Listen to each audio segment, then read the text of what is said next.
Saya pernah nyasar di Gunung Tanggamus di Lampung. You pernah naik Gunung Tanggamus? Lewat mana? Ya, lewat mana? Lewat desa apa? Oke. Yang desa yang ada tempat transmigran, namanya apa? Desa itu ya? Iya. Oke, jadi satu waktu ini cerita saya masih mahasiswa kelas 1, tingkat 1, tingkat 2. Saya naik gunung itu, Gunung Tanggamus. Salah baca peta. Bertiga kita naik gunung itu. Dari Kota Agung. Karena kita kemalaman, udah muter-muter nggak dapat jalan itu. Akhirnya saya tinggal punya satu kentang dan satu apel tuh.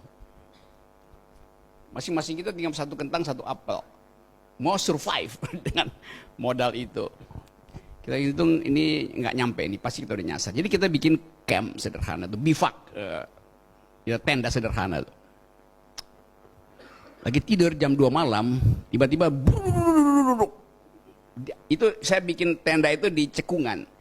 Lalu dia ada bunyi kita ngintip dari bivak itu hitam, ternyata babi hutan,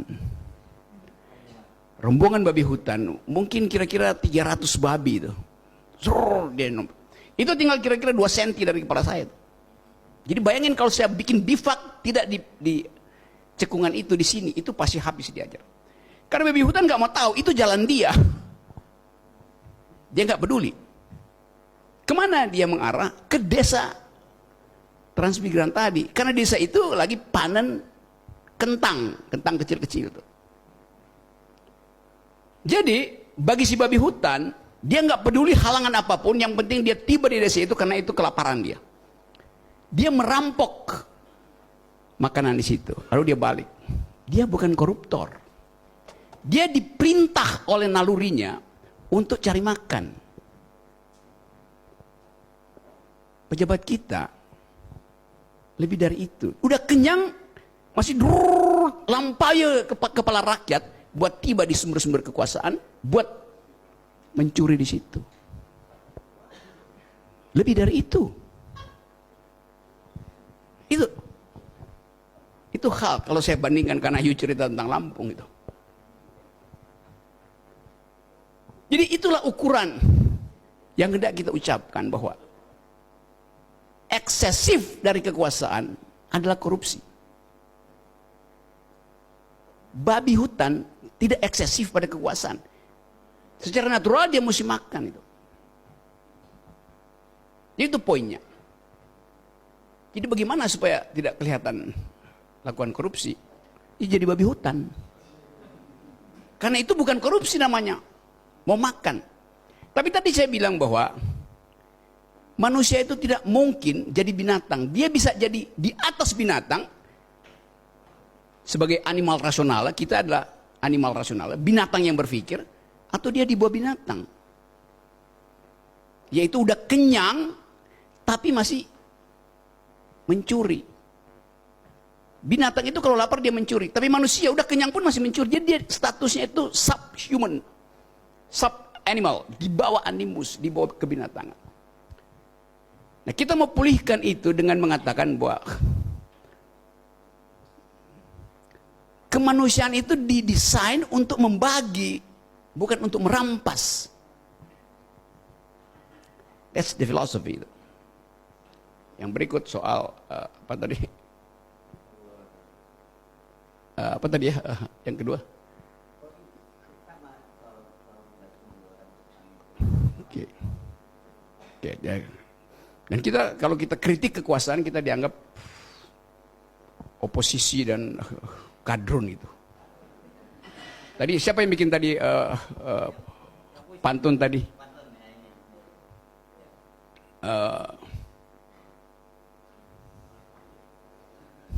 Apa namanya? Apa tadi pantun dia?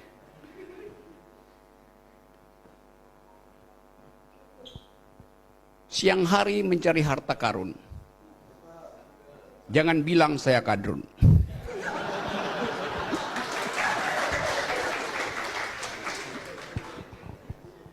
Jadi itu soalnya. Sekarang saya pada yang satu soal asal usul cultural origins dari the thing called corruption itu. The origin of corruption itu. Kita dijajah 350 tahun di dalam psikologi koruptif. Sebetulnya penjajahan itu adalah pelajaran korupsi. Diajarkan kita buat korupsi, yaitu membebek, menjilat. Jadi feodalisme kita datang juga dari praktek kolonialisme. Kalau Anda belajar ilmu politik ada istilah apanage itu. Apanage, apa namanya itu? Upeti. Yang biasanya bupatinya itu atau raja bonekanya Belanda itu kasih upeti ke gubernur jenderal itu. Tapi bukan upeti dia peres dari rakyatnya tuh. Jadi culturally speaking, korupsi itu memang adalah mental kita dalam bentuk feodalisme. Menjilat pada atasan, maka dia mesti memeras rakyat. Itu juga harus masuk dalam pembicaraan kurikulum nanti itu teman-teman.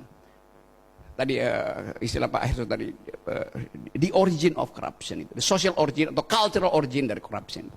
Jadi kita ulas sampai ke belakang tuh, soal-soal semacam itu. Pemerintahan Presiden Soekarno ya mungkin ada 2-3 menteri yang korupsi itu. Nah sekarang kita mau bahas itu. Bahwa feodalisme juga menyebabkan Presiden Jokowi tidak mampu untuk mengendalikan niat dari kawasan dia untuk korupsi. Karena terpaksa orang mesti menjilat. Dan sumber pertama adalah presidential threshold 20%. Buat dapat itu semua orang jadi penjilat. Kasak kusuk nyari proposal. Kemana proposal? Pasti ke oligarki. Nanti orang bilang kan Pak Presiden nggak ikut-ikutan. Iya, tapi Pak Presiden mendapat keuntungan tacit, apa namanya itu, benefit, keuntungan diam-diam dari proses itu. Itu yang menyebabkan kita nggak mungkin berharap pada kekuasaan bisa sadar diri, karena nggak ada oposisi. Yang beroposisi ikat Masio Muadiyah yang beroposisi itu. Kan mestinya korupsi itu dikendalikan kalau ada oposisi. Jadi dari segi itu kita bongkar lagi dalam kurikulum berikut dalam pengajaran sekolah ini tentang kenapa korupsi itu paralel dengan tiadanya oposisi. Artinya tidak ada audit eksternal. Kan kalau kita belajar akuntansi, audit yang paling bermutu adalah audit eksternal, bukan audit internal. Nah sekarang Presiden Jokowi diaudit eksternal oleh siapa? Semua auditor publik itu dalam bentuk partai politik oposisi diserap dalam kekuasaan. Maka tidak ada auditor politik eksternal. Yang ada adalah mahasiswa melakukan fungsi audit eksternal. Dengan fasilitas apa? Bukan fasilitas keuangan, tapi fasilitas moral. Jadi itu bagian pertama jawaban saya bahwa betul-betul kita lakukan semacam revolusi pikiran supaya kita tahu bahwa kita disesatkan oleh arogansi kekuasaan. Di dalamnya ada praktek korupsi, di situ ada tukar tambah politik, tapi intinya adalah presiden membiarkan itu karena dia dapat tacit benefit, keuntungan diam-diam secara material maupun secara politik. Silakan lanjut.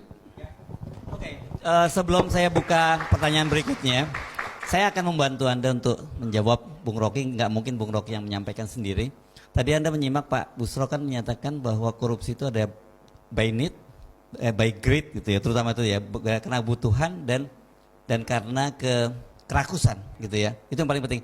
Tapi pengalaman saya mengamati Bung Rocky ini, karena Anda tanya rumusnya Bung Rocky ya, itu yang paling penting hidup itu bukan keinginan, tapi kebutuhan, gitu ya.